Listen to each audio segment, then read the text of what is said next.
Yes, good old TJ.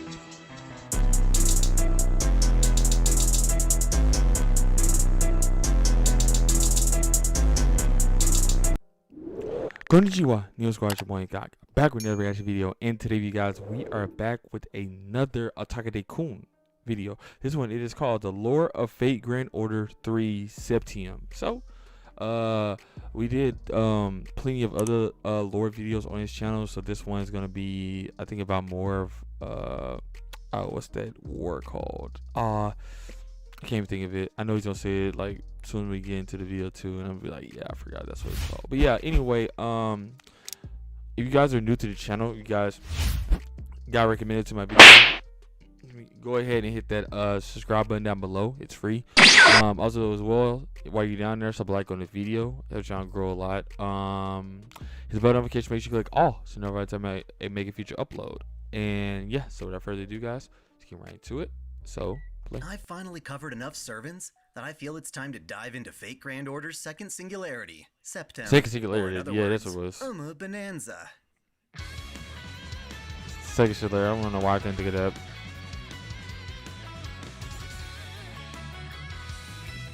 Why is she playing? I wonder what she was playing. Welcome back to Otakudaikun. Dai here. This is part 3 of my lore of FateGrand Order, where we'll be covering all there is to know about the game's second singularity. Again, this is more than a mere summary, though you can use it as one. I'll be covering this from an overview perspective, with all the big spoilers right out in the open. I'll be stopping to explore each new servant as we encounter them. A lot of these servants have their own, much more detailed videos here on the channel, so look in the pinned comment for more lore. For now, let's dive in. Last we left off, the demon god amalgamation Getia is trying to recreate the universe and fix mankind's flaws. He plans to travel in time to the beginning of the universe and fuels his journey by incinerating human history. Thankfully, it's still possible to reverse this. To maintain incineration, Getia placed self-made holy grails into varying points in history, drastically altering events such that they become singularities. They serve as detonation points, and if Chaldea can solve these singularities, they can slowly undo Getia's plan. Chaldea, led by Dr. Roman and assisted by Leonardo da Vinci, send their only functioning master, Ritsuka Fujimaru, and their devoted servant Mashu Kyrielight to other periods of time via ray shift. Their goal is simple: retrieve Getia's grails. They've pulled it off twice already, in the prologue singularity of Fuyuki and the first singularity, Oleon. Through this, we learn that Getia's grails summon free servants into the era, with at least one of them getting their grimy mitts on the grail and causing trouble. Gilles de Rais was the perfect servant to totally mangle France. And with that grail, he summoned Jeanne Alter, who proceeded to summon her own army. The Septem singularity is a bit different, though. Of all the servants summoned by its grail, none of them have the ambition or desire to end humanity. Because of this, the singularity needs to be supervised by one of the many demon god pillars that comprise Getia. Oh, he looks cool. Than the nastiest of them all, Lev Liner. He's the demon god Flauros, and his new job is to cause havoc by summoning and releasing his own servants to fight. This particular era and location is home to the Roman Empire at the time of its 5th emperor, Nero Claudius. Yes, our beloved You may recognize Nero as the emperor blamed for starting the Great Fire of Rome, a selfish tyrant who used leadership as a pedestal for luxury. I swear she looks just like Saber. This a bit. While Nero is certainly fond of luxury, she is a very caring emperor who suffered great abuse and treachery by her own mother, Agrippina. Agrippina was a devious woman who married Emperor Claudius to give her daughter a chance at the throne. Sadly, this was just so that Agrippina could rule vicariously through Nero. She manipulated her daughter with poison, offering the antidote in doses to maintain Nero's obedience. This was only resolved when Nero assassinated her own mother. The young emperor, only 17 when stepping to the throne, suffered from hysteria due to drinking from a silver cup. So she killed her at 17? Despite this, she is known for as many great deeds as deplorable ones. For instance, the Great Fire wasn't her fault at all. If anything, she gained fame at the time for putting it out rather quickly. Her love for the arts brought a rich culture to Rome, even if she herself basked in too much of her own extravagance. Her most iconic building, the Domus Aurea, was a theater where she'd force her citizens to listen to her questionable singing. Would you listen to an entire concert of just Well, her people weren't too keen about it at the time. Questionable singing, In which general, means it's though, bad. It seemed her people loved her. Nice way of When the saying it. Senate had her banished for supposed treason, the citizens did not come to her aid. Thus, she found herself alone and abandoned, tragically ending her own life. That's how history would have gone down. The proper part of the human order that Chaldea needs That to sucks. restore. Instead, however, the Leprechaun pays a visit with a holy grail and summons a bunch of I like other what he Roman did there. heroes, the chief among them being Romulus, Leprechaun. the founder of Rome. Long ago, he and his brother Remus were said to have been born as children to Mars, the god of war. They were spared as children and grew up in the wilderness. When Romulus and Remus learned of their heritage, they sought revenge upon Amulius, who had usurped the throne. The two of them went on to establish their own city, but Romulus killed Remus over disagreements in Rome's founding. Regardless, Romulus proceeded to build Rome, form its senate, and expand The weapon looks greatly cool, until he's holding meeting it his up. end. For 7 generations, Rome was ruled by kings, until the Senate declared Rome a republic for nearly 500 years. While much of Romulus's life is told as folklore, he is generally known as the embodiment of Rome itself. Lev tried to get Romulus to help him destroy the world, but was rejected. Instead, Romulus established the United Roman Empire with the other servants Lev summoned, and declared war upon Nero's Roman Empire. So yeah, to clarify, this is during the time of Nero's actual life, while all the other emperors are merely servants. Thus, when Ritska arrives in the Singularity, Nero and her empire are at war with Romulus's United Roman Empire. Let's look at the other emperors Lev summoned. Naturally, there's Gaius Julius Caesar. Dang, and got a paved the big way for guy. the Roman Empire. He was a Roman general who, inspired by Iskandar, worked his way up the Republic by winning various military campaigns. What his agility is. Rulership in Rome had fallen to that of a deceptive Curious. internal power struggle, and just as Caesar had taken full control of the Republic, his otherwise loyal retainer, Brutus, shanked him. Which is a shame, since Caesar was planning to take Cleopatra, the last pharaoh of ancient Egypt, as his wife. Still, they banged and had a son together. Can you believe that? Iskandar, or Alexander the Great, is also summoned, but in his youth, he was a Macedonian king rumored to have been the son of Zeus, whose lust for expansion helped him establish the largest known kingdom of its time. While not technically a Roman emperor, his empire had inspired Caesar. Another Greek servant that gets summoned by Lev is Leonidas, the king of Sparta. He was the king who led an elite force of 300 men into the Battle of Thermopylae, repelling Persia's forces of 100,000. While he did not defeat the Persians himself, his sacrifice bought enough time for his state to achieve victory. Caligula, Nero's uncle and He had a third emperor of bunch the of Roman cojones Empire, to do is that. also Pull that summoned off, as a though. berserker. This makes sense, given that during the latter part of his reign, he had supposedly fallen into madness. Lastly, we have Darius III, king of ancient Persia. In life, he was inspired to rule benevolently, as Darius I had, but found himself on a path of war, rivaling Iskandar's Macedonian army.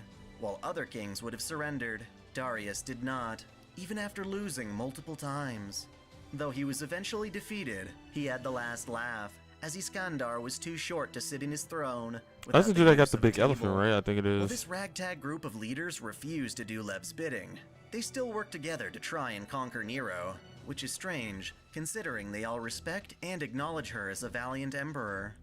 Immediately after race shifting, Ritska and Mashu encounter and assist Nero in a fight. She's awfully easy to indoctrinate into the concept of other times and worlds. Ritska helps Nero fend off an attack from Caligula. Impressed by their skills, Caligula. Nero takes Ritska and Mashu back to the city, where the three of them agree to work together in defeating the United Roman Empire and obtaining the Holy Grail.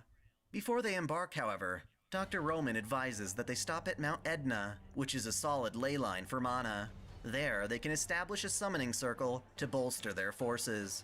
With that taken care of, the party embarks on an expedition to Gaul. At their camp, Mash, I keep Nero forgetting introduces the her group name to some of from the servants on her Babylonia side, is Boudica and Mash. Spartacus. If you know anything about either of these two, you should be a bit confused. Let's start with Boudica. She was a warrior queen of Britannia during Nero's time. When the Romans first came to Britannia, Boudica and Emperor Claudius managed to secure a truce of peace. But this only lasted until Claudius died, alongside Boudica's husband. When Nero took over, her men oppressed the Britannians, levying heavy taxes and taking them as slaves. Boudica's own daughters were raped extensively by military officials. In response, she gathered other Britannian kings to stage a rebellion against Rome, which they ultimately lost. While Nero later reprimanded the generals and their cruelty, Boudica died considering Nero her nemesis. Bizarrely, after death, she was recorded into the Throne of Heroes and summoned by the Grail as a free servant in the Singularity. At first, she saw this as a chance for revenge, but found herself wanting to save Rome from the United Rome's invasion. Essentially, she decided that she hated the United Roman Empire more than Nero, and joined her former nemesis. So she basically just went back against what she was already doing. Was a Roman slave who led a bloodied rebellion against his oppressors. He too failed to defeat the Romans. In a similar fashion to Boudica, however, he reasoned the United Roman Empire was a greater oppressor than Nero's Rome, and took up arms against them. Neither of them considered Nero an ally, but they put that aside for the greater good. In a short time, Boudica comes to love Ritska and Mashu like younger siblings, squeezing Mashu in particular warmly into her bosom. They go to the front lines, where they encounter Caesar. Nero faces off against her fellow leader and achieves victory. This is in part because Caesar had gotten sick of taking orders from Romulus and Lev, and instead tells Nero that the Grail is in the United Roman Empire's capital. Despite Oh wow, losing, just Caesar straight isn't all snitched that on his disappointed click like and that. disappears, admiring Nero's beauty. Ritska's party hears rumors from a passing farmer about there being a goddess on a nearby island, so they gear up and set sail to the Shaped Isle. There, they find Stheno, one of the 3 Gorgon sisters. She was a Greek goddess who was banished from the Shapeless Isle with her sisters Uriel and Medusa. I like her She look though. and Uriel were frail So she's like goddesses majestic, who you know what relied I'm upon saying? Medusa Got for that their aura protection, around her. which created a struggle when great heroes would venture to the island in search of fame and glory. While Stheno and Uriel emotionally abused Medusa, they lived under her protection until she fully transformed into the Gorgon monster. Their fates were sealed, being brutally consumed by the sister they once relied on. Normally, gods cannot be summoned as servants, as there isn't adequate room in a servant saint graph to contain a god's power. But Stheno is an exception, since she's so frail. Sure, she can fight as an assassin servant, but not any more so than a hero without divinity. Similar to her lifetime, okay. So she Stheno got hangs limits. out on an island, this time accompanied by Elizabeth Bathory and Tamamo Cat to protect her. I've already covered Elizabeth extensively, and her appearance here is quite random, so don't think too hard about it. As for Tamamo Cat, well, she's one of the 9 tails of Tamamo no Mae, manifest as an alter ego. The base Tamamo was considered they to got be a 9 kami different alter derived egos from then? Amaterasu. In life, she served as the wife of Japanese royalty, but was hunted and killed under accusation of treason. She's a loving and fierce servant. The cat, on the other hand, is Tamamo's pure and sincere aspects in the form of a wild feline. She's only around for a sliver of time though. Again, not that big of a deal. Anyway, She's got the characteristics Ritska's of a party cat, is though. surprised to find a goddess servant and asks Stheno for her assistance.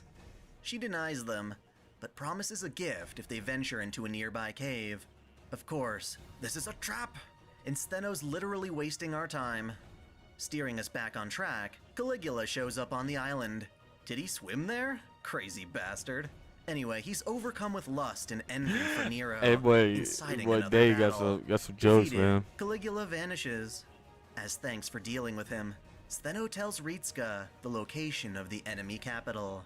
The group heads back to Rome, fighting their way through Leonidas en route.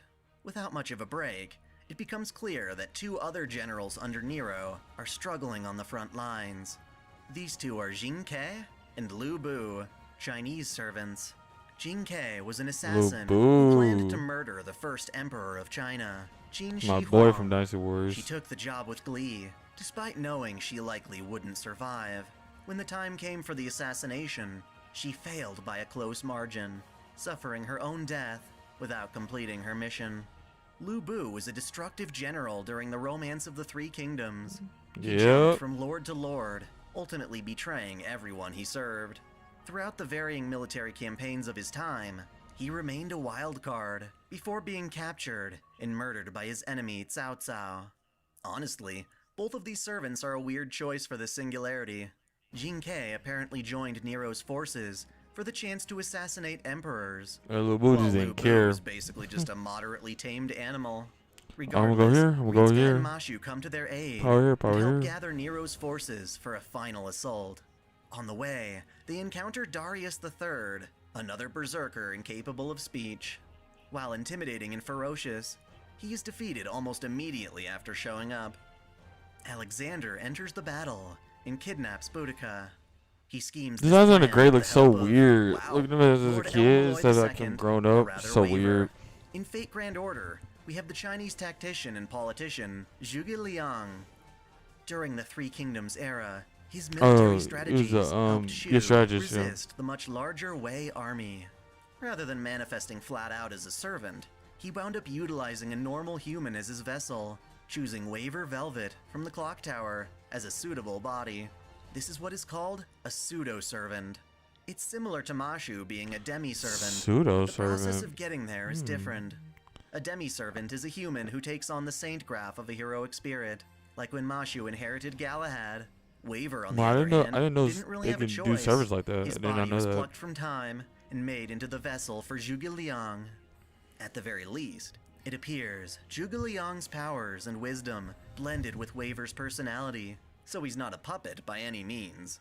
This Waver is, of course, the Waver from a time in which the events of Fate Zero occurred.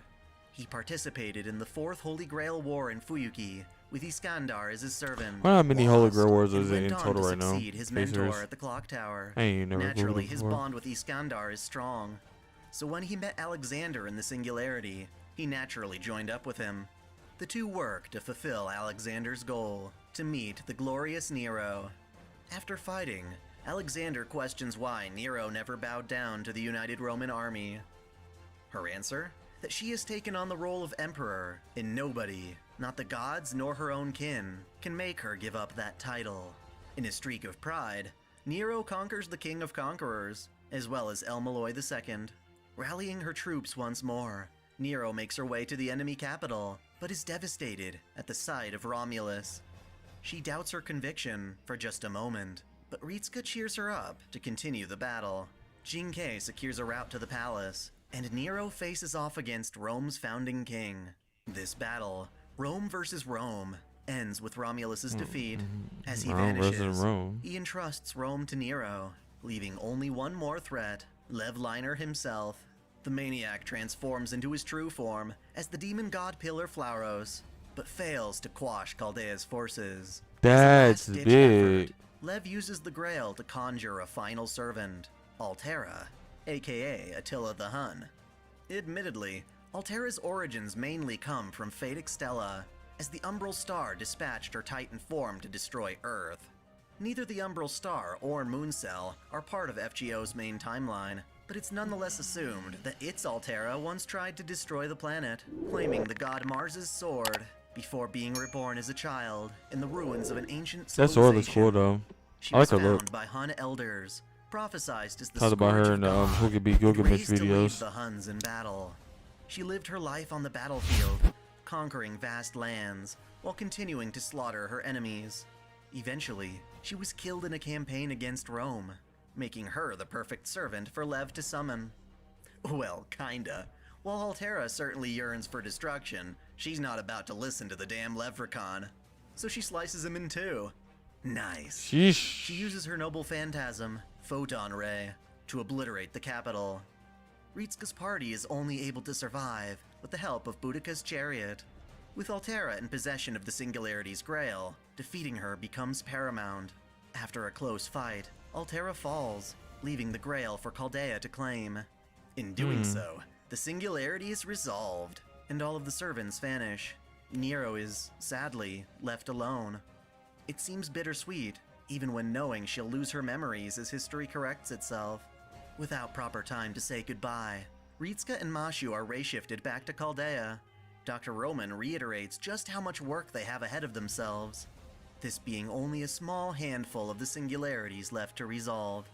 Needing a well-deserved rest, Mashu offers Ritsuka a massage, which sounds lovely. You don't even think that's well, I mean the hair you can tell, but like her just her like her outfit. To see the next singularity. Would you take the risk for a Kohai's massage? Look forward to part 4, where we'll cover the third singularity, Okeanos, which I'll admit is way more exciting. Thanks for watching. If you enjoy this channel, Dang, so the third singularity is more interesting than that, because that was actually pretty informative, and it was just like the information was getting. I really did like that. The fate of lore. I mean the lore of Fate Grand Order 3 Septem, which is like what was it, the second singularity. Pretty cool. So yeah, I might actually do the third singularity. Let me know in the comments down below, guys, you guys want me to do the third singularity. Yeah, so like, subscribe on the video, hit the bell notification, make sure you click all so notify time I make a future upload. It's me boy INCOG. I'm out. Peace.